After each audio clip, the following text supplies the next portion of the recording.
Well, school again will open our doors on August 17th, 2020, pending any other changes or modifications that the governor of Texas may make. And we know right now we're seeing an increase in numbers across the state, and there are some discussions about the governor maybe modifying or changing that. But as of today, we plan on starting school on the 17th of August. That's a great question. So when students arrive, the principals of each campus will have an entry and an exit strategy for their students. And that again is to maintain that social distancing when kids come to school and when they leave. And so as the principals then put those plans together, then they'll communicate that out to parents, exactly how that will look. You know, the key is that for us to be responsible and take our temperatures and self-assess and making sure that we are healthy and that we are well. And so if everyone will do their part and not come to school sick, that alone will prevent us from spreading the COVID virus. So again, we've got to self-assess, and we've got to make sure that we eliminate any attendance incentives, and that if teachers are sick, they need to stay at home. If students are sick, they need to stay at home. And I think that alone will certainly help keep the disease out of the school. Now, the mitigation is a very important piece of that as well. But that will mean that we'll have hand sanitizers readily available throughout the campus. We will be really pushing hand washing. Wearing the mask is going to be very important as well. So that, and with the constant deep cleaning at the end of each day and throughout the day, making sure our facilities stay clean, are great mitigation strategies that are all recommended by CDC and guidance by TEA. It really depends on our numbers, and again, some of our facilities are older and they really don't have the ability to do the whole 6 foot apart. But again, depending on those who are learning remotely, may help decrease the number of students at school and allow us more opportunities to social distance. But to the extent possible, we will be social distancing in the classroom. Well, everyone is required to wear the mask, throughout the day. And of course, that's been an effective strategy that we know that prevents the spread of the COVID-19 disease. Well, actually our commissioner was just reviewing these guidelines with us, and he said within the next few weeks we'd have more specific guidelines. So I know the things that we must do, of course, is once we identify what area or what classroom this individual was in, then we would close that classroom. We would send those students home, and then we would deep clean and sanitize that room. And once it's deep cleaned, then we can open it back up, which that's something that we would do at the end of each day or early morning before the students arrive. But we'd also will be required to contact every parent and staff member on that campus. So the communication is critical, piece to making sure that everybody stays informed. Now, at the same time, we got to be very careful because of confidentiality. You cannot, share who that person is. But certainly, people need to know and understand that someone was identified as having COVID on that campus. Well, we're still waiting on specific guidelines from TEA, and they'll be very specific on what specific guidelines that we must follow. On our buses, at the end of each route, in the morning and in the afternoon, they will also be deep cleaned. So we have the high quality misters, and they will go through and they will deep clean that bus before any of the kids get on it, again, at the end of each route. But before the student gets on, after it's already been thoroughly cleaned and disinfected, the students will be required to wear a mask, they will do a temperature check, and they will have to utilize the hand sanitizer. Once those three things are met, then the students will get on, starting at the back and then sitting to the front so that kids aren't crossing one another and again minimizing the contact there.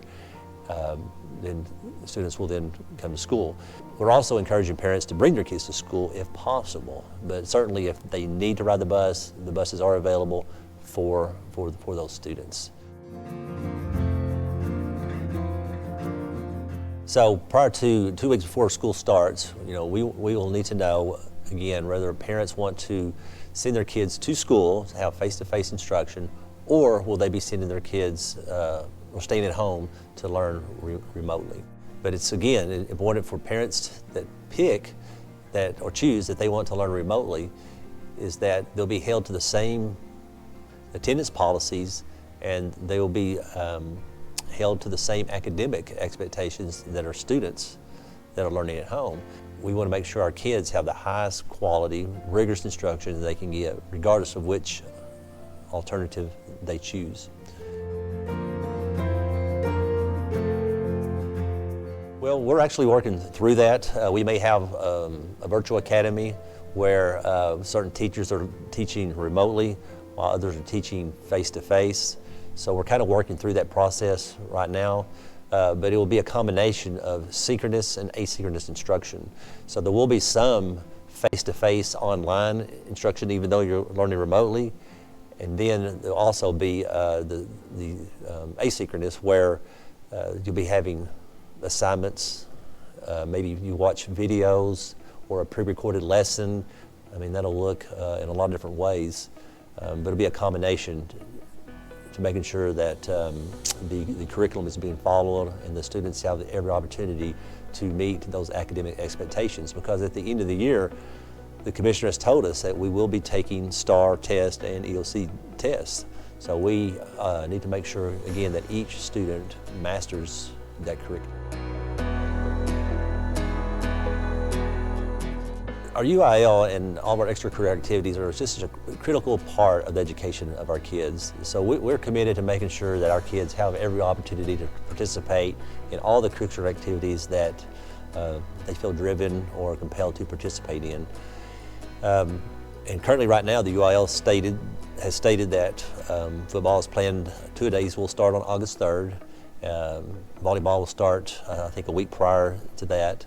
I don't remember the exact date. So all the UIL activities are scheduled to begin on time.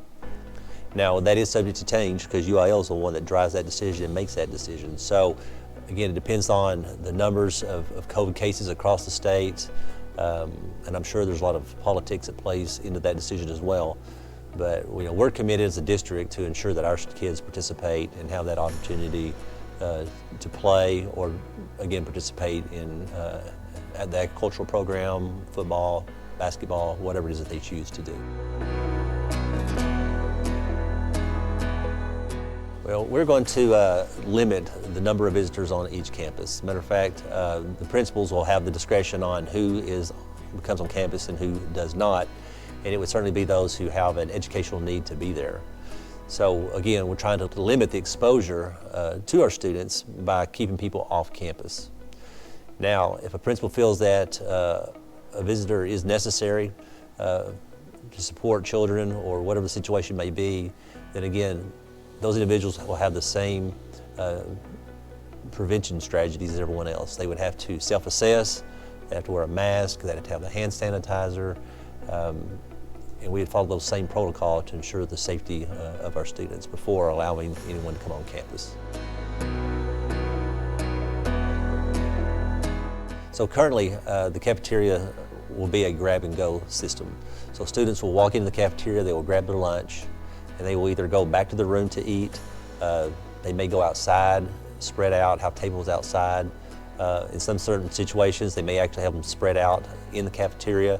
So it really depends on the principal and the use of their overall facilities to ensure social distancing and the safety of our kids.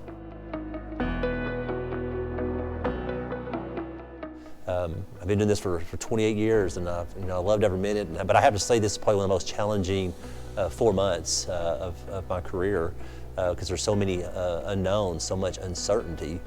And as an administrator, you always know what needs to happen and what actions that we need to take. And we don't know what to expect, what changes are going to occur from one day to the next. And so it really makes it hard to put all these plans together and continue moving forward, knowing that it can change tomorrow or the next day. But I am very confident that we're going to work through this, and it's going to be okay. And there is no foolproof system, but I do think that if we all use our heads, if we're smart, and we follow these mitigation and prevention strategies, that it's going to be okay, and it's safe to come back to school.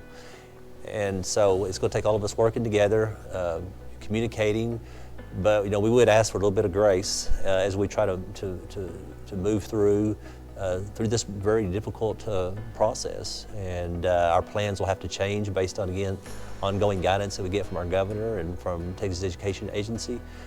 But I'm excited about school starting, and I know that, again, people have a lot of anxiety and a lot of concerns, but we have a lot of people that are working diligently to ensure that, again, all those CDC and TEA protocols that have been recommended are being followed to maximize and ensure that people are safe.